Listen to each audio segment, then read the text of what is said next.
Assalamualaikum warahmatullahi wabarakatuh. Perkenalkan, kami dari kelompok 1 dengan judul materi Macam-macam Masjid. Pertama-tama, perkenalkan dosen saya Bapak M. Adi Trisna Wahyudi, Sarjana Sosial Magister Manajemen, selaku dosen mata kuliah Manajemen Masjid. Saya Kirana Faira Ahmad, NIM B74219043, dan rekan saya Ana Difatul Fajriyah, NIM B94219069.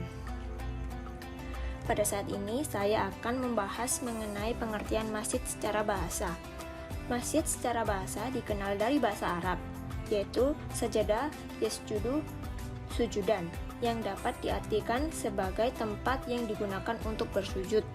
Masjid adalah bangunan yang digunakan umat Islam untuk beribadah.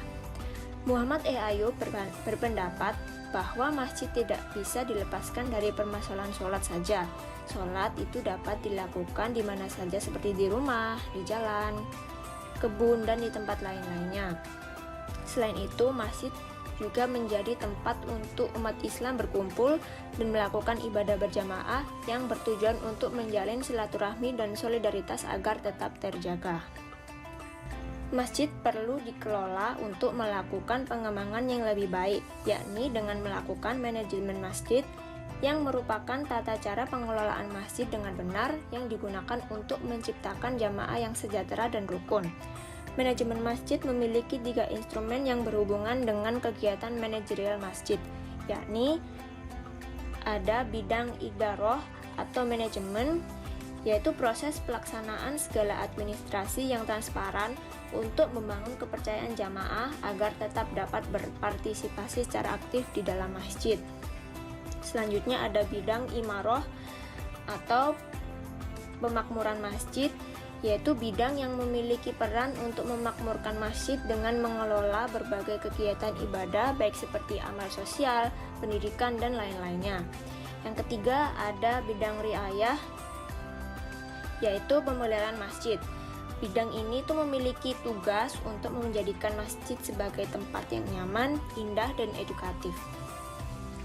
Masjid secara harfiah memiliki fungsi sebagai tempat beribadah kepada Allah Subhanahu wa taala.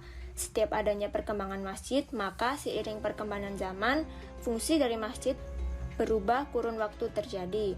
Berikut adalah beberapa fungsi dari masjid. Yang pertama adalah tempat untuk bermusyawarah.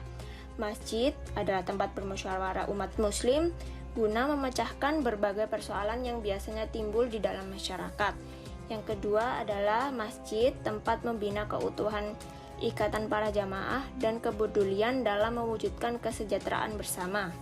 Yang ketiga, masjid dengan majelis taklim dapat dijadikan wadah untuk menambah wawasan pengetahuan muslimin. Yang keempat, masjid adalah tempat pembinaan dan pengembangan kader-kader pimpinan umat. Yang kelima, masjid adalah tempat untuk bersilaturahmi kepada sesama umat muslim. Dan yang terakhir adalah masjid adalah tempat umat muslim untuk beriktikaf, membersihkan diri, membangun batin untuk membina kesadaran dan mendapatkan pengalaman keagamaan sehingga selalu terpelihara keseimbangan jiwa dan raga. Secara istilah syar'i, Al-Imam Az-Zarkashi Asy-Syafi'i menjelaskan bahwa masjid merupakan setiap tempat yang ada di bumi. Rasulullah SAW bersabda, "Setiap bagian dari bumi Allah adalah tempat sujud atau masjid." Hadis riwayat Muslim. Hadis ini menjelaskan bahwa seluruh asal tanah yang ada di bumi ini adalah suci, sampai juga dijelaskan bahwa tanah itu najis, dan bahwa setiap tanah itu merupakan alat bersuci yang baik untuk melaksanakan sholat, terkecuali tanah yang sudah dijelaskan seperti dalil di atas, yaitu kuburan, pemandian, dan lain sebagainya. Dan juga pada masa Nabi Muhammad SAW, masjid dijadikan sebagai pusat kegiatan umat muslim.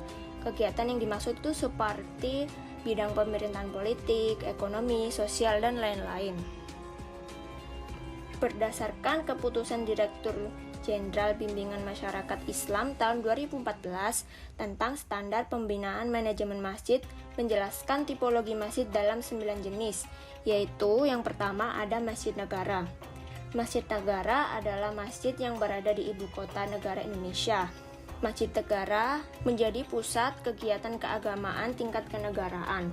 Masjid yang berada di tingkat negara ini dibiayai dari subsidi negara melalui APBN, APBD, serta bantuan masyarakat. Masjid negara berfungsi sebagai pembina masjid-masjid yang ada di wilayah provinsi. Contoh dari masjid negara selain di Indonesia itu, kalau di Indonesia ada Masjid Istiqlal di Jakarta, Indonesia. Di luar Indonesia ada Masjid Negara Malaysia di Kuala Lumpur, Malaysia, Masjidil Haram di Makkah, Masjidil Nabawi di Madinah.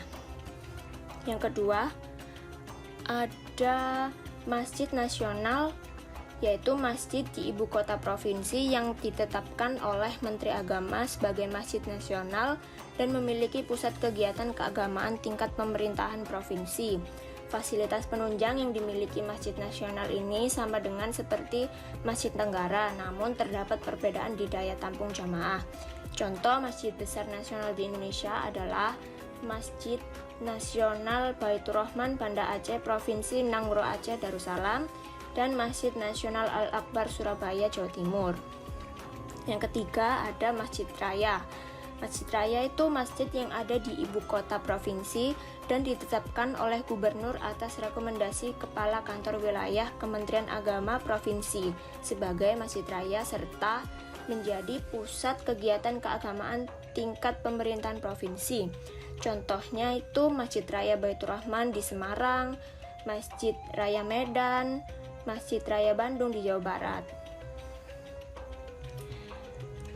Keempat ada Masjid Agung, yaitu masjid yang terletak di ibu kota pemerintahan kabupaten atau kota yang ditetapkan oleh bupati atau wali kota atas rekomendasi Kepala Kantor Kementerian Agama kabupaten atau kota.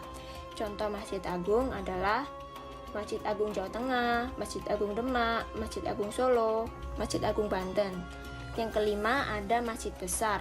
Masjid besar adalah masjid yang berada di kecamatan dan ditetapkan oleh pemerintah daerah setingkat camat atas rekomendasi Kepala KUA kecamatan sebagai masjid besar. Contoh masjid besar itu Masjid Al-Hidayah di Bedugul, Bali, Masjid Besar Cipaganti, Kecamatan Sukajadi di Kota Bandung, Masjid Besar Al-Fatwa Adi Sucipto di Kalimantan Barat. Keenam ada Masjid Jami'. Masjid Jami' itu masjid yang terletak di pusat pemukiman wilayah, seperti di pedesaan atau di kelurahan.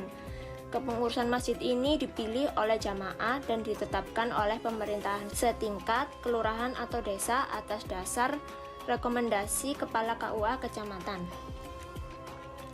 Ketujuh ada Masjid Bersejarah, yaitu masjid yang berada di kawasan peninggalan kerajaan atau wali atau penyebar agama Islam atau memiliki nilai besar dalam sejarah perjuangan bangsa. Dibangun oleh para raja atau kesultanan atau para wali penyebar agama Islam serta para perjuang kemerdekaan. Biasanya masjid ini tuh memiliki ciri-ciri arsitektural yang sesuai dengan khas pada zamannya serta latar belakang historis, dan biasanya juga tercatat oleh Dinas Kebudayaan dan Pariwisata setempat sebagai cagar budaya dan memiliki nilai bersejarah. Contohnya itu Masjid Menara Kudus dan Masjid Agung Demak. Kedelapan ada masjid di tempat publik. Masjid di tempat publik adalah masjid yang terletak di kawasan publik untuk memfasilitasi umat muslim dalam melaksanakan ibadah. Kesembilan, ada musola. Musola itu masjid kecil yang terletak di kawasan pemukiman maupun publik untuk memfasilitasi masyarakat dalam melaksanakan ibadah. Kriteria musola itu biasanya berada di kawasan tertentu seperti pemukiman setingkat RT, kantor, perusahaan, pabrik, sekolah, restoran, dan lain-lainnya. Alhamdulillah, pembahasan mengenai macam-macam masjid sudah terpaparkan sesuai dengan informasi yang kami dapat. Apabila ada pertanyaan, silahkan bertanya. Sekian dari kelompok 1. Mohon maaf seikhlas-ikhlasnya. Wassalamualaikum warahmatullahi wabarakatuh. Sampai jumpa di pembahasan yang lain.